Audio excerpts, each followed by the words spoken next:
And you also talked about how TV drama series operate around the world. Matter of fact, that's pretty much the longest section in the book, is how different countries operate their TV drama series development and their production processes. Now, how have those processes changed since COVID, and how do you think opportunities have either opened or closed in those markets since COVID? Yeah, I don't know that COVID impacted that so much. The expanse into international television has been going on for, well, certainly since Netflix leveraged it so well. And it's only growing. Television has always been global ever since, excuse me, the early days when people would take reels and actually bring them to another country, way, way back at the beginning of television, all the way to now when satellite delivery is everywhere. I can tell you an anecdote that's sort of recent. I got an email from a group in Mexico City that had just made a sale to Amazon. Now, this group, I don't know what it was that they sold, but they had absolutely no idea how to make this show. Maybe they had, I'm sure they had a pilot, maybe they had shot some of the pilot, but unfortunately for them, their staff consisted of production personnel. And I think somebody who wrote poetry and somebody who maybe wrote a play once or something. I mean, they just did not know how to write this series and found themselves with a delivery order from Amazon, and they panicked. They happened to have the second edition of my book, which is 2009, which is vastly out of date, but it had been translated into Spanish because all of my books are available in other languages. So they had that. And because of that, they called me and they said, basically, help, what are we going to do? We have to deliver a whole series. And, we have some camera people here.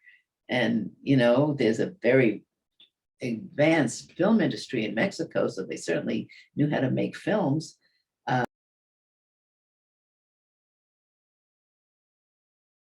Okay, I was saying this group in Mexico needed to know that a writer's room that a television series is based on a showrunner idea, where the showrunner is the head writer, who is also the creator of the show. And this is a revelation to people around the world who, unfortunately, in many countries, grew up on the idea of the French New Wave with the director as the auteur.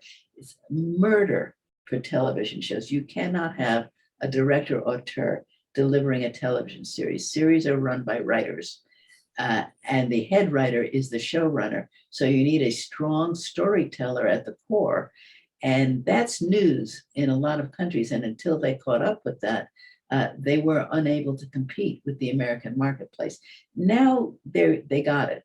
And I have to also give kudos to Netflix for creating almost, like there used to be something called the Pax Romana, where the Roman Empire conquered much of Europe and created peace for a long time at great cost, you understand. To all the people they conquered, but because there was a then universal idea, there was peace for a very long time. Well, Netflix is making a kind of Pax Netflix, I think of it, where there is a truly international marketplace where people who have made shows in Korea or in Turkey or in India or in Denmark, Brazil, certainly Israel, Canada, everywhere around, are able to see each other's works and appreciate them. And there is a very good audience on Netflix for shows from other countries, which is new because, usually the shows were only going US out. Now they're going back and forth. And this is part of the new world, which I think of as very positive in terms of creating global understanding.